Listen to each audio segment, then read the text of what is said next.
اس کے بعد پھر اب دور آتا ہے سیدنا خالد بن ولید کا۔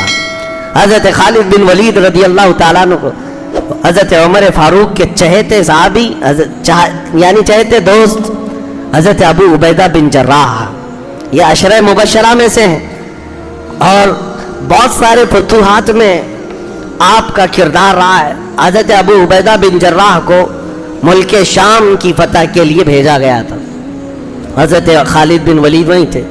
حضرت خالد بن ولید اپنی فوج کو لے کر حضرت ابو عبیدہ بن جراح کے ساتھ مل گئے، اور ہوا یہ حمص میں، یعنی اس وقت کا جو ایک مشہور علاقہ تھا، آج بھی وہ حمص ہی کہلاتا ہے، ملک شام میں عیسائیوں کا مرکز تھا، اور وہاں کے بطریق کو یعنی بڑا جو پادری تھا اس کے گھر، یا وہاں کا جو بادشاہ تھا، بادشاہ کا جو نائب ہوا کرتا تھا اس کے گھر بیٹھا ہوا تھا، وہ لوگ شراب پی پی کر کے مستیاں کر رہے تھے، خوشیاں منا رہے تھے۔ عیسائیوں میں شراب پینے کو ہی سب سے بڑی خوشی سمجھی جاتی ہے، اور اس وقت سب بدمست تھے، رات کا وقت تھا۔ حضرت خالد بن ولید رضی اللہ تعالیٰ عنہ حمص کے اس قلعے میں داخل ہو گئے، اور یہ شراب کے نشے میں چور تھے، ان کو پتہ ہی نہیں کون شہر میں داخل ہوا، اور حضرت خالد بن ولید جیسے ہی آئے سارا نشہ اتر گیا، جتنی شراب پی تھی، جتنا بھنگ پیا تھا، سب نکل گیا، اور سب دوڑے دوڑے بدکے ہوئے ادھر ادھر بھاگتے رہے، اور حضرت خالد بن ولید سے نے کہا، حضرت ابو عبیدہ بن جراح کے پاس گئے اور کہا کہ ہم صلح کرنا چاہتے ہیں۔ حضرت ابو عبیدہ بن جراح نے ان سے صلح کر لی۔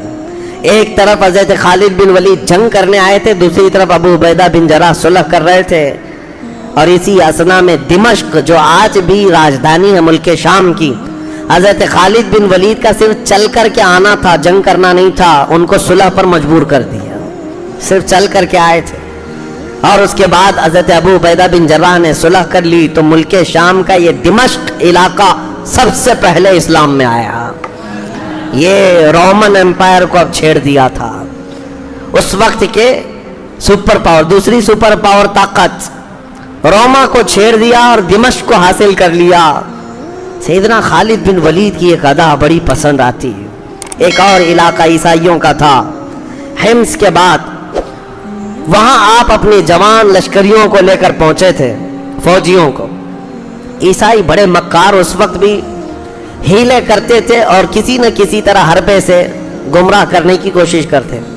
انہوں نے دیکھا دمشق ہمارے ہاتھ سے گیا ہے، حمص چلا گیا ہے، اور جس علاقے میں حضرت خالد بن ولید آئے وہاں عیسائیوں کا ایک مضبوط قلعہ تھا، اور شہر کے اطراف قلعہ بنایا جاتا تھا۔ قلعہ کیسے ہوتا تھا؟ پوری دیواریں بنا دی جاتی تھی شہر کے اطراف، بڑی بڑی دیواریں، اور ان دیواروں کے اندر پورا شہر آباد ہوتا تھا۔ کبھی آپ اجمیر شریف جاتے ہیں تو بڑے بڑے دروازے دیکھتے ہوں گے، جو اس زمانے کے سرحدیں ہوا کرتی تھی شہر کی، اور کوئی بھی داخل ہوتا تو اس دروازے کے اندر سے ہی جانا ہوتا۔ اس طرح قلعے کے اندر بند ہو جاتے تھے، جنگیں اسی طرح لڑی جاتی تھی۔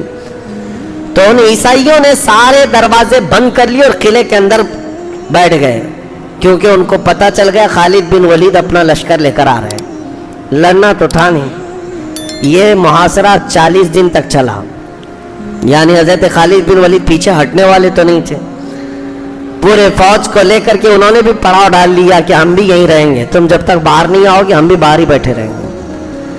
اب یہ چاروں طرف سے جو مسلمان بیٹھے ہوئے تھے اتنے دنوں تک، عیسائیوں کا جو پادری اندر تھا اس نے مشورہ کیا، ان کے ساتھ جنگ نہیں لڑ سکیں گے، ہم لڑنا مشکل ہے، ان کو میں ایک دوسرے طریقے سے زیر کر سکتا ہوں۔ کیا ہے؟ خالد بن ولید کی فوج میں جوان لشکری زیادہ ہیں، اور ہر جوان مال و دولت اور عورت کی طرف جلدی جاتا ہے۔ تو اس پادری نے یہ کیا کہ میں شہر کی ساری بڑی اور خوبصورت لڑکیوں کو لا کر میدان میں کھڑا کر دوں گا، اور خالد بن ولید سے صلح کے نام پر میں معاہدہ کر لوں گا، ایک شرط رکھوں گا کہ اس بازار سے گزرتے ہوئے قلعے تک آ جاؤ، صحیح سلامت آ گئے تو چابیاں تمہارے حوالے کر دیں گے۔ لیکن خالد بن ولید کو انہوں نے بتایا نہیں۔ جا کر کے خالد بن ولید سے عیسائی پادری نے کہا ہم لڑنا نہیں چاہتے، آپ آئے ٹھیک ہے، ہم صلح کریں گے، لیکن ہماری یہ شرط ہے 3 دن کے بعد آپ اپنی اس فوج کو لے کر اس بازار سے گزرتے ہوئے قلعے تک آ جائیں شاہانہ شوکت کے ساتھ۔ تو حضرت خالد بن ولید نے کہا ٹھیک ہے منظور ہے. 3 دن کے بعد جب اپنی فوج کو لے کر کے وہ نکلے تو ان کی یہ گھٹیا اور ذلیل حرکت دیکھ کر رک گئے. ان عیسائیوں نے کیا کیا تھا, پورے بازار میں ننگی لڑکیاں کھڑی کی, آدھے لباس میں, برہنہ لباس میں, اور دولت سے مزر کے جمبار بچھا دیے ہیں سڑکوں پر.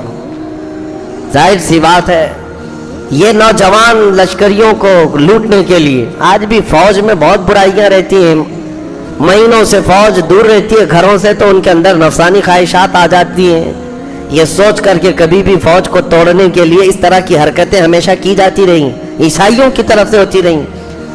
ان کو نفسانی خواہشات میں مغلوب کیا جا سکتا ہے.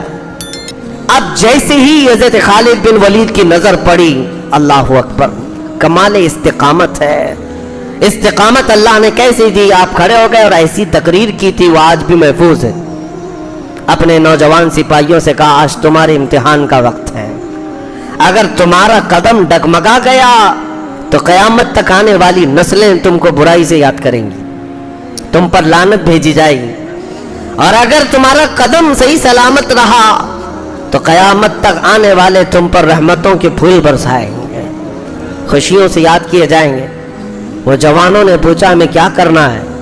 خالد بن ولید نے کہا بس سنت مصطفیٰ پر عمل کرنا ہے. میں نے رسول اللہ کو دیکھا ہے کہ جب میرے آقا مدینے کے بازار میں گزرتے تھے تو آنکھیں نیچی کر چلتے تھے, حضور کی نگاہیں نیچی ہوتی. بس تم اس سنت پر عمل کر کے جاؤ اے نوجوانوں.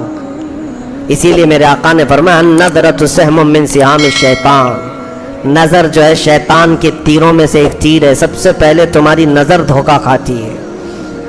تم اجنبی عورتوں کے اوپر نظر ڈالتے ہو یا جو ناجائز ہے اس کی طرف نظر ہی ڈالتے ہو, یہاں سے تمہارا پورا جسم بدل جاتا ہے. نظریں تمہارے دل کے اندر حرکتیں پیدا کرتی ہیں, پھر یہ کام نظریں تمہیں زنا تک لے جاتی ہیں. الیاذ باللہ, نظر سے بچنا بہت ضروری. حضرت خالد بن ولید کی اس تقریر کے بعد وہ سارے نوجوان سپاہی جانتے ہو کیسے چلتے ہوئے جا رہے تھے. آج بھی ہم نے فوجیوں کے پریڈ دیکھے ہیں, یہ آج بھی فوجی چلتے ہوئے دیکھے ہیں, یہ جس طرح سے چلتے ہیں ان کی اپنی چال ہوتی ہے فوجیوں کی, لیکن خالد بن ولید کے لشکر کی چال ہی الگ تھی. روایت کرنے والے بتاتے ہیں وہ ایسے چل رہے تھے اگر ان کے سروں پر انڈا بھی رکھ دیا جاتا تو نہیں گرتا. اس طرح سے ساکت و جامد سیدھے سیدھے چلے گئے. بازار میں کھڑی ہوئی برہنہ عورتیں ان کو اپنی طرف بلاتی رہ گئیں, دامے فریب میں پھنسانے کے لیے حربے کرتی رہیں. ایک جوان نے بھی نظر اٹھا کر دیکھا ہو؟ کسی نے نہیں دیکھا. پورا بازار سر کر لیا اور قلعے کے پھاٹک تک پہنچ گئے. ادھر یہ عیسائی بدماش شراب پی رہے تھے اور سوچ رہے تھے یہ بھٹک گئے ہوں گے, بھٹک گئے ہوں گے اور اس فتنے میں وہ مبتلا ہو گئے ہوں گے اور ہماری فوج ان کا مقابلہ کر سکے گی جب یہ عیاش ہو جائیں گے. لیکن سب کو صحیح سلامت قلعے کے پھاٹک پر پہنچے ہوئے دیکھا. عیسائی پادری ہکا بکا رہ گیا, چابیاں لایا اور خالد بن ولید کے ہاتھ میں دے دیا, کہا لے لو یہ تمہاری ہیں, آپ اس قلعے کے مالک ہیں, لیکن آپ قلعے کا دروازہ کھولنے سے پہلے مجھے بھی اسلام میں داخل کر لو. خالد بن ولید سے اس عیسائی پادری نے کہا مجھے حیرت ہوتی ہے تم نے جو جماعت جمع کی ہے یہ انسانوں کی ہے یا فرشتوں کی ہے؟ ان کے دلوں کے اندر خواہشات ہیں یا نہیں, ان کے اندر نفس ہے یا نہیں؟ حضرت خالد بن ولید نے کچھ نہیں کہا,